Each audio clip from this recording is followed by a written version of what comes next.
بسم اللہ الرحمن الرحیم۔ السلام علیکم ورحمۃ اللہ وبرکاتہ۔ عزیز طلبہ کرام، سبق نمبر 104 اور باب الصرف میں آج حصہ سوم ہم پڑھنے جا رہے ہیں، اور بے صرف جس کا مکمل طور پر حکم اور تفصیل اور جدید کچھ مسائل وہ ہم نے سبق نمبر 102 اور 103 کے اندر ڈسکس کر لیے ہیں۔ اگر آپ نے وہ سبق نہیں سنے تو آپ ضرور ان کو پہلے سن لیں، اس کے بعد پھر یہ پڑھیں تاکہ آپ کو سمجھ میں بھی آئے اور آپ کی دلچسپی برقرار رہے۔ تو آج ہم چونکہ عبارت ہی چل رہی ہے تو کچھ متفرق مسائل ہوں گے، جیسے اس میں چاندی یا سونے کا برتن آپ فروخت کر رہے ہیں، اس میں کچھ مسائل ہوں گے۔ پھر یہ ہے کہ ایک طرف اچھے درہم ہیں اور جید قسم کے مثلا درہم یا دینار یا چاندی ہے، دوسری طرف تھوڑا سا نارمل کوالٹی کے ہے، تو کس طریقے سے آپ پھر اس میں فروخت کریں گے۔ تو یہ کچھ مسائل انشاءاللہ آج ہم تفصیل سے پڑھتے ہیں۔ تو عبارت آج ہماری یہاں سے ہے وَمَن بَاعَ إِنَاءَ فِضَّةٍ، یعنی آپ اس کو اس طریقے سے سمجھیں گے اس مسئلے کو، یعنی اس کا خلاصہ کہ آپ نے برتن فروخت کر دیا ہے یا کوئی بھی چیز آپ فروخت کرتے ہیں، بے صرف ہے، ایک طرف سونا ایک طرف چاندی ہے، یہ دونوں طرف چاندی ہے، یہ دونوں طرف سونا ہے، کچھ بھی ہے، لیکن یہ کہ بعض مبیع پر قبضہ کر لیتے ہیں، بعض پر نہیں کرتے، یعنی کچھ حصے پر قبضہ ہوا کچھ پر نہیں ہوا، تو پھر کیا حکم ہوگا، تو وہ بیان کر رہے ہیں کہ مَن بَاعَ إِنَاءَ فِضَّةٍ، کسی نے چاندی کا برتن فروخت کیا، ثُمَّ افْتَرَقَا، پھر دونوں جدا ہو گئے، وَقَدْ قَبَضَ بَعْضَ ثَمَنِهِ، حالانکہ اس میں سے جو خریدنے والا تھا اس برتن کو، اس کے برتن کو یعنی چاندی کا برتن تھا اور اس کے بدلے میں جو ثمن تھا وہ بھی چاندی تھا، یعنی دراہم تھے، تو اس کے بعض ایسے پر یعنی بعض ثمن کے اوپر قبضہ کر لیا۔ مثال کے طور پر اگر وہ برتن 10 درہم کا تھا تو 5 درہم پر قبضہ کر لیا ہے اور 5 درہم رہ گئے ہیں، تو جب کہ ہم نے پڑھا تھا نا کہ بے صرف کے اندر مکمل دونوں جانب سے تقابض شرط ہے، مجلس کے اندر قبضہ کرنا شرط ہے، چونکہ یہ ثمن ہے اور متعین کرنے سے متعین تو ہوتا نہیں ہے، اس لیے قبضہ ضروری تھا، جبکہ انہوں نے آدھے ثمن پر قبضہ کیا ہے اور آدھے پر کیا ہی نہیں ہے۔ بطل العقد، عقد باطل ہو جائے گا، کس میں؟ فی ما لم یقبض یا فی ما لم یقبض، یعنی جتنے ثمن میں قبضہ نہیں کیا گیا اتنے ثمن کے مطابق عقد باطل ہو جائے گا، کیونکہ اس میں وہ بنیادی شرط ہی نہیں پائے گی قبضہ۔ لہٰذا اب برتن تو آدھا برتن کے اندر بے درست ہو گئی ہے اور آدھے کے اندر بے جو ہے وہ باطل ہو گئی ہے، تو اب کیا کریں؟ ظاہر ہے کہ اب تو برتن کو توڑ بھی نہیں سکتے، اور برتن کے اندر شرکت اگر یہ کہیں کہ آدھا برتن مشتری کا ہوگا آدھا برتن بائع کا ہوگا، یہ برتن کے اندر شرکت بھی عیب ہے کہ ایک برتن ایک پلیٹ ہے وہ آدھی ایک کی آدھی دوسرے کی ہے، توڑ بھی نہیں سکتے اس کو، آدھی کر بھی نہیں سکتے کہ اس میں اس کو نقصان ہوتا ہے، تو اب کیا کریں؟ تو اب چونکہ یہاں پہ آپ غور کریں تو یہ وہ مسئلہ ہے کہ جس میں کوتاہی مشتری کی طرف سے ہے نا، خود مشتری نے پیسے نہیں دیے پورے، اگر وہ دے دیتا تو کیوں یہ مسئلہ پیش آتا؟ تو اس لیے چونکہ کوتاہی مشتری کی طرف سے ہے، لہٰذا اگرچہ شرکت عیب ہے برتن میں، لیکن پھر بھی ہم کہیں گے بھئی مشتری ہی اس کا ذمہ دار ہے، لہٰذا وہ اس میں شریک ہی ہوگا، لہٰذا ہم کہیں گے کہ وصح فیما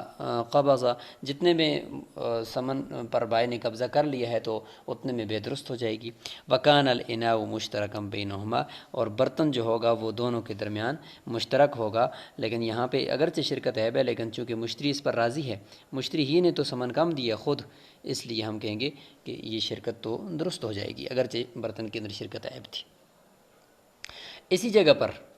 اسی مسئلے کے اندر یہ ہو گیا کہ مشتری برتن لے کر اپنے گھر چلا گیا، آدھے ثمن پر قبضہ کیا آدھے پر نہیں کیا، تو لہٰذا وہ برتن حکم یہ ہوا کہ بائع اور مشتری کے درمیان آدھا آدھا ہوگا۔ بعد میں پتہ چلا کہ وہ برتن تو بائع کا نہیں تھا، اس برتن کے بعض حصے کا کوئی اور مستحق نکل آیا، اس برتن کے بعض حصے کے اوپر کسی اور نے دعویٰ کر دیا کہ یہ تو میرا ہے، یہ تو بائع کا نہیں ہے،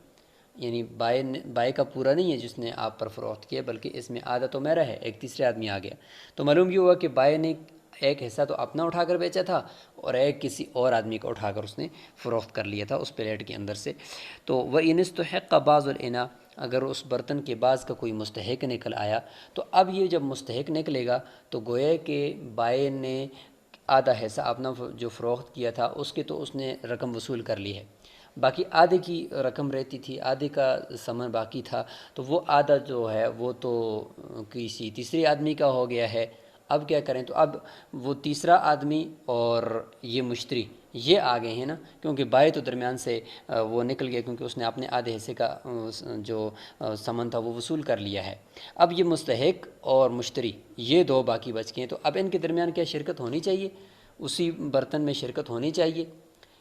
تو اب یہ اشکال ہے، لیکن یہاں پہ چونکہ مشتری کی کوئی غلطی نہیں ہے، یہاں پہ تو بائع کی غلطی ہے کہ بائع کی طرف سے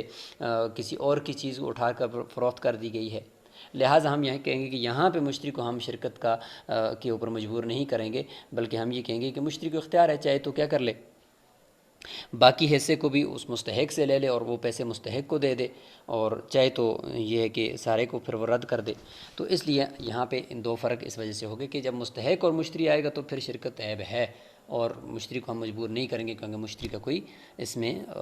یعنی اس کی غلطی نہیں ہے، کوتاہی نہیں ہے۔ تو کہتے ہیں کہ اگر مستحق نکل آیا بعض برتن کا تو کان المشتری بالخیار، مشتری کو اختیار ہوگا، انشاء اخذ الباقیہ، چاہے تو وہ جو باقی حصہ ہے، یعنی ایک تو یہ ہو گیا کہ وہ جو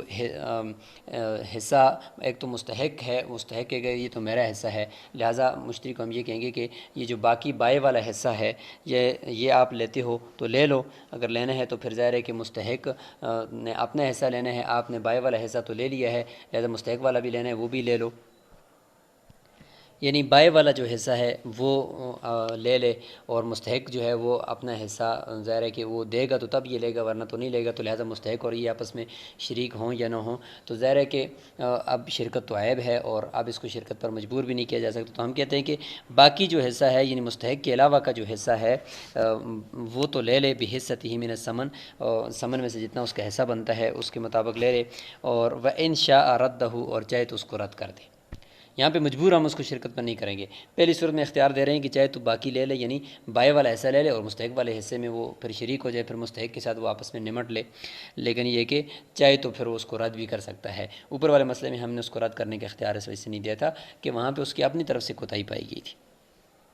تو یہاں تک بات ہوگی کہ کوئی برتن یعنی چاندی سے بنی ہوئی کوئی چیز آپ فروخت کریں گے تو اس میں شرکت چونکہ عیب ہوتی ہے، تو وہ مسئلہ تھا۔ اب چاندی کا کوئی بغیر بنا ہوا کوئی ڈلی پڑی ہوئی ہے یا سونے کی کوئی ڈلی پڑی ہوئی ہے ایسے غیر مسوق شکل میں، اور یعنی اس کے اوپر کوئی کاریگری نہیں کی گئی، ایسے ہی جیسے کہ کان سے یا کسی جگہ سے آپ کو مل گیا مثال کے طور پر چاندی، یہی ہے کہ خام مال جسے ہم کہہ سکتے ہیں، وہ چاندی کی ڈلی پڑی ہوئی ہے وہ آپ فروخت کر رہے ہیں، تو وہ منبع قطعۃ نقرۃ،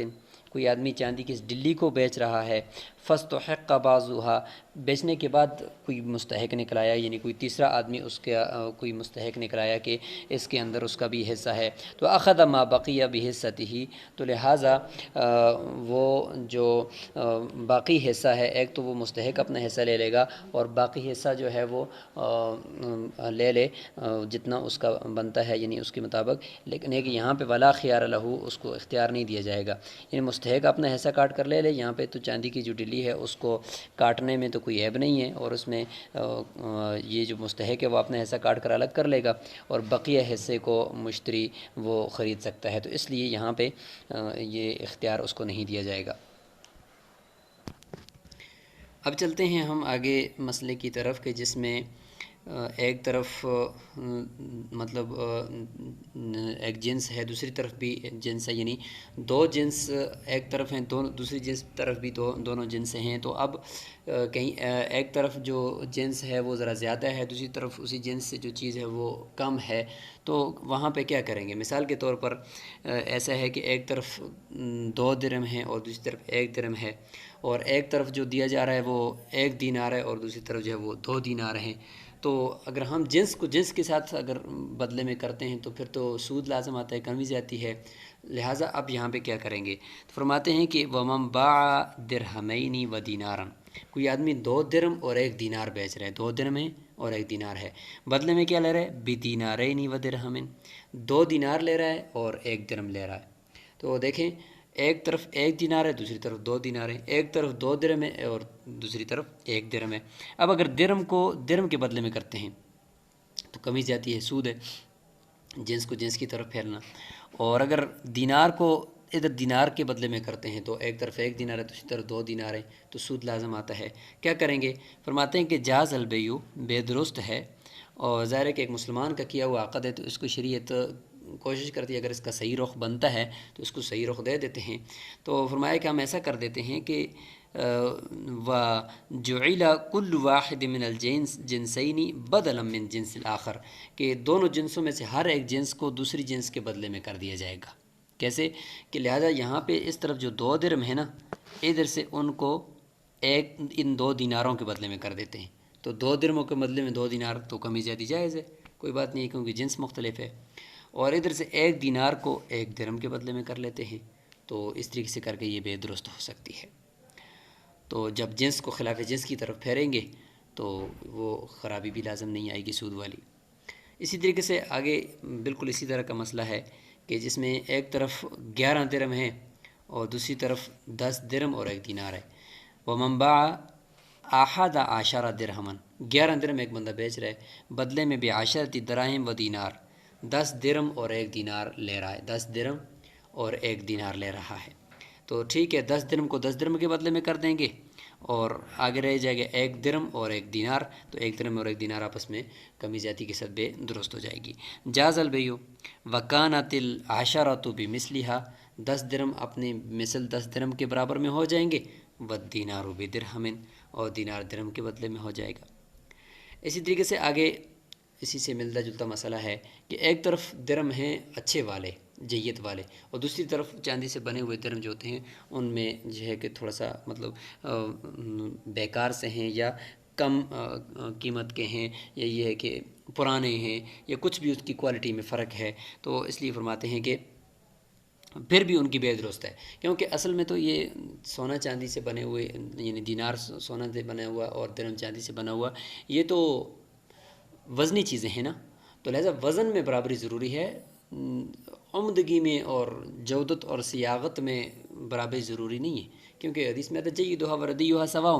اموال ربویہ کا جید اور ردی جو ہے وہ برابر ہی ہے، لہٰذا ویجوز بیع درہمین صحیحین، 2 درم صحیح و درہم غلۃ، یا اور 1 درم غلۃ یا غلطن کہیں گے تو اس حال میں کہ وہ غلہ ہو یعنی پرانا ہو اور ردی ہو، تو 1 درم 2 درم صحیح ہے اور 1 درم جو ہے وہ غلطن یعنی ردی قسم کا ہے، تو دوسری طرف کیا ہے جی 1 درم صحیح ہے اور 2 درم ردی ہیں، تو دونوں کو اس طریقے سے کر دیں گے کہ ہم کہیں گے کہ بھائی ٹھیک ہے درم صحیح 2 درم غلط یعنی جو ہے درتی ان کے برابر میں ہو جائے گا، اور 1 درم غلط جو ہے وہ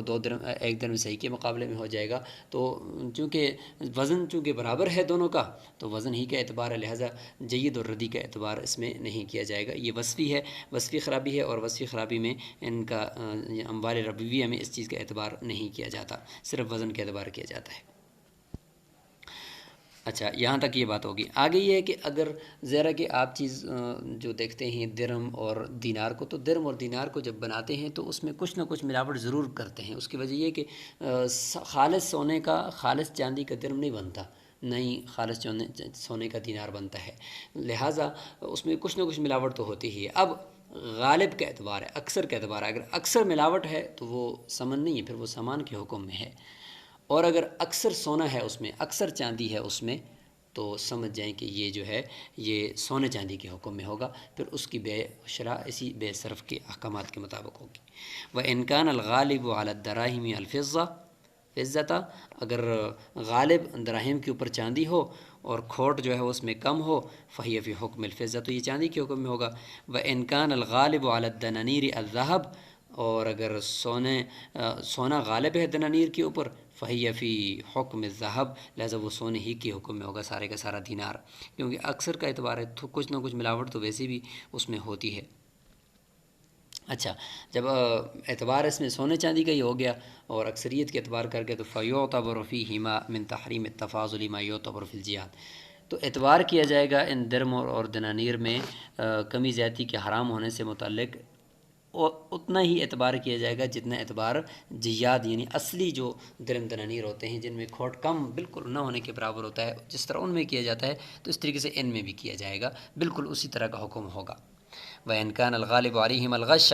اور اگر ان سونا درہم اور دنانیر جو ہیں ان کے اوپر غش غالب ہے، یعنی دوسری دھاتیں اس کے اندر زیادہ ملاوٹ کی گئی ہیں، سونا چاندی کم ہے، تو فلیسا فی حکم الدراہم والدنانیر، لہٰذا یہ دراہم اور دنانیر کے حکم میں نہیں ہوں گے، پھر کس چیز کے حکم میں ہوں گے؟ فہما فی حکم العروض، اور یہ سامان کے حکم میں ہو جائیں گے۔ پھر سامان کو جس طریقے سے بھی آپ کوئی عام مبیع کو بیچتے ہیں اسی طریقے سے آپ اس کی خرید و فروخت کریں گے۔ لہٰذا فإذا بیعت بجنسها متفاضلا، پس جب ان کو ان کی جنس کے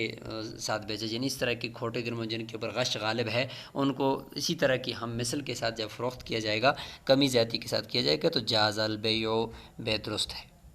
اچھا بے کیوں درست ہے یہاں پر؟ کیونکہ کچھ نہ کچھ چاندی تو اس میں ہے،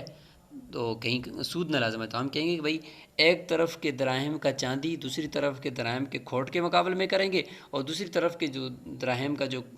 کھوٹ ہے اس طرف کے دراہم کی چاندی کے برابر میں کر دیں گے۔ تو اس طریقے سے جنس کو خلاف ہے جنس کی طرف، جس طرح ابھی ہم نے پیچھے پھیرا تھا نا، اس طریقے سے پھیر کے ان کو ہم کہہ دیں گے بھائی یہ بے درست ہے۔ تو یہ ہو گیا جی یہاں پر ان کھوٹے دراہم سے متعلق حکم۔ اچھا انہی کھوٹے دراہم کے سے آپ نے خریدنا تھا، کچھ مبیع خریدنا تھا، آپ نے خریدنا چاہا تو آپ نے خرید لیا، وَإِنِ اشْتَرَىٰ بِهَا، اگر آپ نے اس کے ذریعے سے کوئی سامان خرید لیا، ثُمَّ کَسَدَتْ، پھر وہ کساد بازاری، یعنی ان کے اوپر پابندی لگی، مارکیٹ میں اب رائج وہ نہیں ہوں گے، فوراً اعلان ہو گیا کہ بھائی اب یہ سکے نہیں چلیں گے، آپ نے انہی سکوں کے ساتھ بے کی تھی مثال کے طور پر۔ فَتَرَكَ النَّاسُ الْمُعَامَلَةَ بِهَا قَبْلَ الْقَبْضِ، ابھی تک آپ نے بائع کے قبضے میں یہ کھوٹے درہم نہیں دیے تھے، قبضہ کرنے سے پہلے ہی ان کے اوپر پابندی لگ گئی ہے۔ اچھا اب کیا کریں؟ لوگوں نے اس کے اوپر ساتھ معاملہ کرنا بھی ترک کر دیا ہے، تو امام ابو حنیفہ رحمہ اللہ فرمائیں گے کہ بطل البیع عند ابی حنیفہ رحمہ اللہ، امام صاحب کے نزدیک چونکہ اب یہاں پہ مبیع جو ہے وہ بغیر ثمن کے رہ گئی ہے، تو جب مبیع بغیر ثمن کے ہو، کیونکہ وہ تو کھوٹے درہم تھے وہ بھی ان کے اوپر پابندی لگ گئی، اب بغیر ثمن کے جو مبیع ہوتی ہے بے ہوتی ہے وہ تو بے باطل ہوتی ہے نا، کرادم ہوگی، ایک طرف رکن ہی نہیں ہے، مین جو ثمن ہوتا ہے وہ ہے ہی نہیں ہے، تو بے باطل، اور یہی قول راجح بھی ہے کہ بے باطل ہو جائے گی۔ امام ابو یوسف رحمہ اللہ فرماتے ہیں علیہ قیمتھا یوم البیع، اس کے اوپر بے کے دن کی قیمت لازم ہوگی، یعنی امام ابو یوسف رحمہ اللہ فرماتے ہیں کہ جس دن انہوں نے بے کی تھی اس دن ہی چونکہ اس کے اوپر یہ کھوٹے درہم دینا لازم ہوئے تھے نا، لہٰذا اس دن دیکھو کہ ان کھوٹے درہموں کی مارکیٹ میں کیا ریٹ چل رہی تھی، روپے کے اعتبار سے ان کھوٹے درہموں کی کیا ریٹ چل رہی تھی، اسی ریٹ کے اعتبار سے آپ دے دیں، ظاہر ہے کہ اسی دن تو بے ہوئی اور اسی دن آپ مشتری پر دینا لازم ہوئے ہیں، لہٰذا اگرچہ وہ ختم ہو گئے، ان کے اوپر پابندی لگ گئی، لیکن ان کی قیمت تو دے سکتے ہیں نا، تو اس لیے بے باطل نہیں ہوگی، وہ قیمت لازم ہوگی۔ امام محمد رحمہ اللہ فرماتے ہیں کہ قیمت تو لازم ہوگی، لیکن قیمت کون سی لازم ہوگی؟ علیہ قیمتھا، مشتری کے اوپر قیمت لازم ہوگی ان کھوٹے درہموں کی، آخر ما یتعامل الناس، اس آخری دن کی جس دن لوگ اس کے ساتھ معاملہ کر رہے تھے، یعنی وہ آخری دن جس دن لوگ اس سے معاملہ کر رہے تھے اس کے بعد پابندی لگی تھی، اس دن ان کی کیا ریٹ تھی، کیونکہ اسی دن تو منتقل ہوئے ہیں ان کھوٹے درہموں سے ان کی قیمت کی طرف، لہٰذا قیمت تو دیں گے لیکن اس آخری دن کی دیں گے۔ اور بعض جو ہے فقہا نے اسی آخری امام محمد رحمہ اللہ کے قول پر فتویٰ دیے، کیونکہ تعامل الناس ہے، لوگوں کے ہاں یہ چیز رائج ہوتی ہے، تو اب اگر اس میں بالکل بے کو باطل کر دیں گے تو ایک حرج بھی لازم آتا ہے، تو فتویٰ امام محمد رحمہ اللہ کے قول پر دیا گیا ہے کہ اس میں ذرا لوگوں کے لیے سہولت ہے کہ جس دن آخری دن لوگ معاملہ اس سے کرنا بند کر رہے تھے اور آخری دن معاملہ کر رہے تھے، اس دن جو اس کی ریٹ ہے وہ معلوم کی جائے اور مشتری بس وہی دے دے اور بے درست ہو جائے گی۔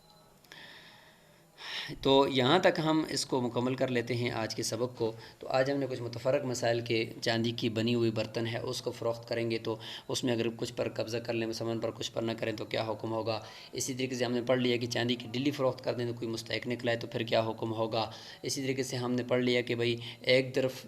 بھی دو جنسیں ہیں دوسری طرف بھی دو جنسیں ہیں، تو اب اور ایک طرف کچھ ایک جنس کا جو ہے وہ زیادہ ہے دوسری طرف اس کا کم ہے تو کیا کریں گے، کس طریقے سے بے کریں گے، تو اس طرح کے مسائل ہم نے پڑھ لیے، پھر آخر میں کھوٹے درہموں سے متعلق احکامات بھی ہم نے ڈسکس کر لیے ہیں۔ انشاءاللہ اگلا سبق جو ہوگا وہ ہمارا آخری سبق ہوگا بے صرف کا، اس میں انشاءاللہ کچھ اہم مسائل جو ہے وہ سناروں سے متعلق، یعنی جو سونا چاندی کی خرید و فروخت کرتے ہیں ان سے متعلق بھی انشاءاللہ مزید بھی انشاءاللہ کچھ احکامات ہوں گے اور اس کو ہم تفصیل سے پڑھیں گے۔ السلام علیکم ورحمۃ اللہ وبرکاتہ۔